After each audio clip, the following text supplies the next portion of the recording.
Hey everyone, this is George. I'm back with a new video. So let's talk Game of Thrones Season 8, Episode 3. Yeah, that episode.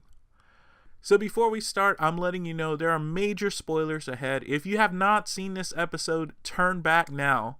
And if you're still here, well, let's get into it. So the reason I'm actually making this video is because I got so many comments and responses to my Instagram post where I mentioned that I was incredibly disappointed with this episode. So disappointed, in fact, that I felt like the rest of the series wasn't even really worth watching. So I will end up watching the rest of the series just to know how things end up for the rest of the surviving characters that I do still really like.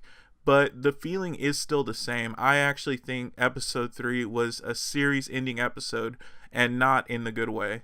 But I'll start with the good before we get to the bad. There was actually a lot of things I really liked about this episode. The main characters who actually did die had really strong deaths, especially Lady Mormont, who takes out a giant, Beric Dondarrion, who used his body to block the dead from overtaking the Hound and Arya, Theon, who stands alone against the Night King, and Jorah Mormont, who defended his queen to his last breath. The Night King's army seemed fittingly terrifying and were nigh unstoppable, the way I'd always imagined they would be. As prepared as the united forces of Daenerys and Jon were, they didn't stand a chance.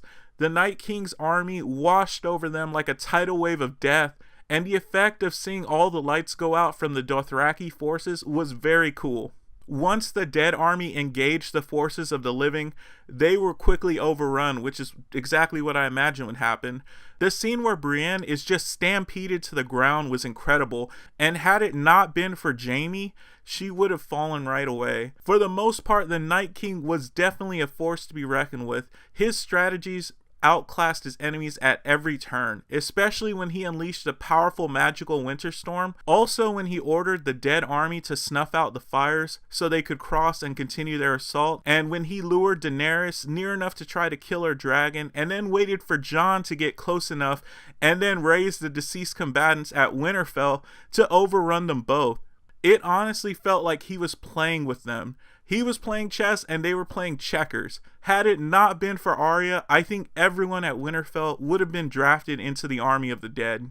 And speaking of Arya, she also deserves credit for her awesomeness. Arya is definitely the GOAT of the series. She had some great fight sequences, and her final attack on the Night King was a welcome surprise.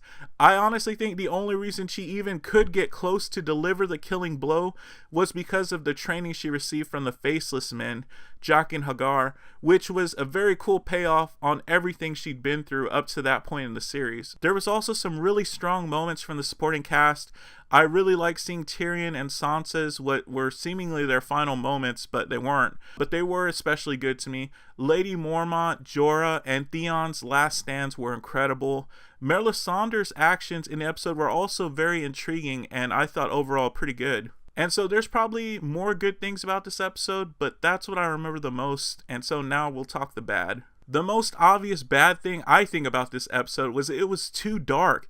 It was incredibly tough to see anything in this episode. I'm pretty sure this is what they were going for, but I thought it hurt the episode a lot because it was just too difficult to see what was happening most of the time. Second, one of the worst atrocities this episode made was the handling of the whites when they made contact with the main characters. You literally saw them ripping non-main characters to pieces in the same frame as you see them tackling instead of killing main characters. The whites would literally not deliver killing blows to the main characters while at the same time ripping out the throats of non-main characters right beside them. It made it seem like the show was pulling its punches with the main characters. Brienne, Jaime, Tormund, Grey Worm, Podrick, they were all overwhelmed several times and honestly should have been killed, but they weren't. And don't get me wrong, I love these characters and I don't want them to die, but with how fast and deadly the undead army were, there should have been way more casualties, and I honestly think only a handful of survivors at best. Instead, it seems like the majority of the cast had plot armor so strong that they lived to fight another day, which seriously lowers how deadly the Night King and his army actually were. This next one is probably nitpicky, but I think it's still worth a mention. There were no variety of undead. The previous seasons had shown more giants and wild animals, but in this episode, the only undead we saw were human wights, one giant and one undead dragon. This was obviously done for budgetary reasons, but it was definitely noticeable and disappointing. The next really disappointing thing was Bran.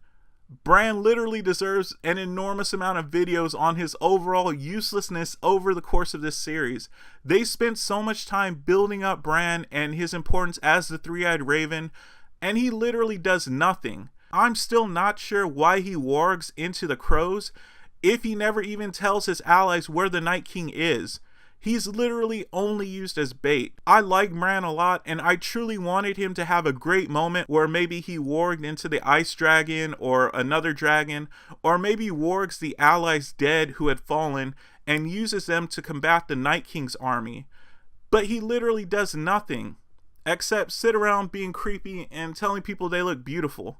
It honestly was a very touching moment for Bran to tell Theon he had redeemed himself and was a good man. And I think in the previous episode, they had said Bran's true purpose is to be the living memory of man.